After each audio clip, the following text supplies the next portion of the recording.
When LGBTQ students at Brigham Young University caught wind of the change, they ran to the statue of the university's namesake to celebrate. Women kissed women and men kissed men on Wednesday, extolling the school's removal of a long-time ban on homosexual behavior in the honor code that had left some students afraid even to hug or hold hands with friends of the same gender.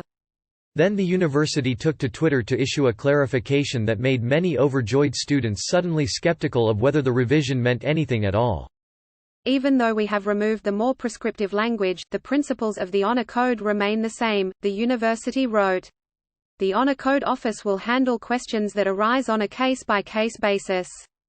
The policy that outlawed all forms of physical intimacy that give expression to homosexual feeling used to prompt students to hide their same-sex relationships for fear of being called into the Honor Code Office to face a variety of punishments. For the university, the ban served as a reminder that students were expected to abide by the teachings of The Church of Jesus Christ of Latter-day Saints, which owns the school. In announcing the updated Honor Code Wednesday, representatives of the school said the changes brought the code into fuller alignment with their religious leaders. The church in April revised its teaching on people in same-sex marriages to say that although such a union was a serious transgression, same-sex spouses were no longer considered apostates. Children of same-sex couples also became eligible for baptism. No more green tea, vaping or drinks ending in CCINO, Mormon Church tells members. As the Church's teaching on same-sex relationships evolves, Brigham Young University may have removed specific rules about same-sex intimacy from its honor code to leave enough room to maneuver to what the Church is doing, rather than having to go back and change all the rules because you guessed wrong, said Peter Lake, director of the Center for Excellence in Higher Education Law and Policy at Stetson University. The policy change exemplifies how religious schools are trying to balance aligning their conduct codes with their faiths and implementing clear rules and boundaries for an increasingly law-focused society, he said. When you're approaching, at a religious school, an honor system, you're thinking about salvation and a person's faith, Lake said. If there's discipline, I think the intention is to promote the evolution of faith and spirituality. Law's impact on religious universities has come into clearer focus recently as the Supreme Court considers whether a part of federal law prohibiting workplace discrimination because of sex extends to sexual orientation. A ruling that sexual orientation discrimination is banned in workplace law would probably also apply to Title IX's ban on discrimination in education, Lake said. A spokesman for Brigham Young University, whose main campus is in Provo, Utah, wrote in an email on Friday that administrators would guide each student according to the principles outlined in the Honor Code. The spokesman, Todd Hollingshead, added that members of the Honor Code Office welcomed the chance to keep meeting with students about their questions. We believe that removing the more prescriptive language from the Honor Code is helpful for our LGBTQ students, he wrote. We want our LGBTQ students to feel welcome and included on our campus. The change to the Honor Code was first reported by the Salt Lake Tribune and Provo's Daily Herald. Controversy heightened around the school's Honor Code in April, when an Instagram account highlighting students' frustrations attracted widespread attention.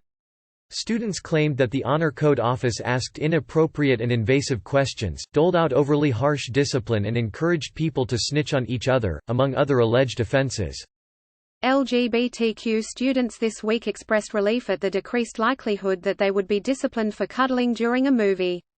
But they said they also worried about the ambiguity of the university's statement that the Honor Code's principles have not changed.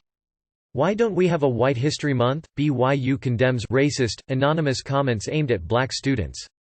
In Jacqueline Foster's time at the school, she said the sexual activity part of the Honor Code was heavily enforced. Some LGBTQ students were called into the Honor Code office for having an account on a dating app, Foster said, and punishments ranged from completing service hours to enduring a probationary period during which they could not register for new classes. Foster, who graduated in 2018 and identifies as bisexual, agreed that the university should clarify its new policy to avoid having invisible lines in the sand. The Honor Code is essentially a contract, she said. And in any kind of contract, you need to have the parameters spelled out a little more clearly. The elimination of the homosexual behavior ban drew opposition from more theological traditional students and alumni who created a Twitter account to lobby against the change. People in favor of the update launched their own Twitter account under the same name to fight back. By the end of Thursday, students who said they had met with the Honor Code office were telling their peers that the only off-limits romantic behaviors for LGBTQ students were dating with intent to marry and violating the Church's law of chastity, which teaches that members should have sexual interactions only with their spouse. If a straight person wouldn't get in trouble for it, neither will you, one student wrote to summarize his understanding of the university's new policy. In response to a question about whether the students' statements online accurately reflected the university's approach, Hollingshead said only that administrators were glad students were meeting with the Honor Code office to address their concerns. Gary Pavella, co-founder of Integrity Seminars, which offers a seminar on academic integrity for students, said honor codes need to be specific and based on students' consensus. He said Brigham Young University should clarify what it means by deleting its policy on homosexual behavior so that students know what administrators expect of them. Calvin Burke, a junior at the school who identifies as gay, said the removal of the code's homosexual behavior section was a compassionate move that would give students more faith in an office that is central to students' experience on campus. With this update, it takes a lot of that tension away, and there's less of that fear going around, Burke said. But you can definitely tell, for sure, that I think we're all, as a campus and a community, pretty confused. Read more. Mormon women are pushing the LDS Church to be clearer on its breastfeeding policies. Happy Valentine's Day from your Ra. Here's a condom. These Mormon twins worked together on an IRS whistleblower complaint over the church's billions, and it tore them apart.